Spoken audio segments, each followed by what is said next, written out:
Hi, I'm Rebecca from My Natural Family. I'm going to show you how to make an easy crock pot roast recipe. Okay, now we're going to talk about preparing it, like getting it ready.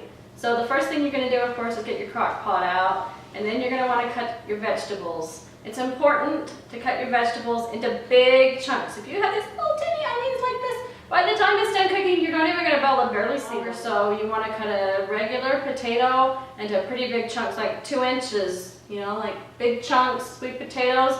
A little smaller than that because they take a little longer. I actually put mini carrots in here, which is kind of pushing it. It's kind of small. You really want more, you know, bigger chunks of carrots.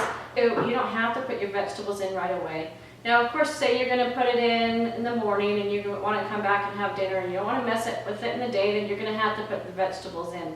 But if you like firmer vegetables and you don't like them all smashed and, you know, like that, then you can put it in like halfway through. And that's a good method to do it. Now, after you get your veggies cut up, then you're going to put the roast in, and then you're going to put the veggies around it. And then you're going to take your beef broth and pour it, and you want to cover at least the roast. Now the cooking time is a huge variable.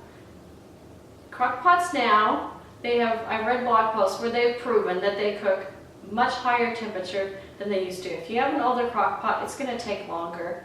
Newer crock pots not going to take as long. You have to take that into account. It's kind of tricky knowing how long it's going to take. You kind of have to experiment with your crock pot and with the type of meat that you have. If you have a frozen roast, like from U.S. Wellness Meat, it's going to take longer because I'll just throw it in there frozen, I don't unthaw it. It's just going to take like another 2 hours, or it just depends, you know, low, to get it to where it's unthawed, to where it will even start to cook and get soft. So you want to cook it until it just falls apart with your fork when you touch the roast. Like, you don't want to like jab it in and like nothing happens. That's no good, then it's not cooked. I tend to cook my roast for a long time. It says on the recipe to cook it for 5 hours, I believe, on low. That's because I was using a crock pot that cooks really fast. What I did today is I actually started this last night, so it's been cooking for like 14 hours. I have cooked my roast for up to 24 hours. It's totally fine. They get really tender and soft and sometimes a little overdone, but I kind of like my meat overdone, so that's fine with me.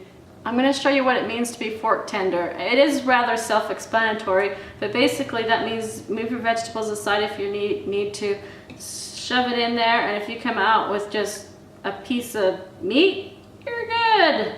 If it sticks in there and you can't move it around very well, then you want to cook it a little longer. So in this case, my roast is so extremely fork tender. Yours probably won't be this fork tender. I need to use the slotted spoon because I want to keep the juices in here so we can use them to make a gravy.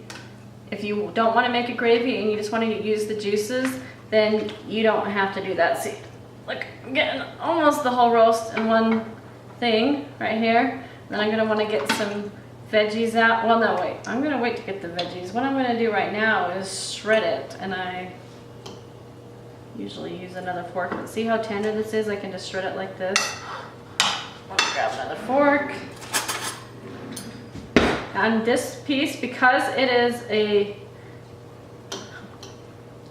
very lean piece of meat, this is about the only fat. I take that and put that in another plate. I throw it in the garbage when I'm done. And then you can just like shred this, just like this, to get it ready.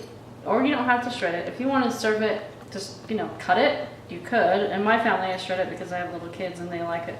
Shredded is easier to eat, of course. If you like watching our video, subscribe down here. Thanks for watching.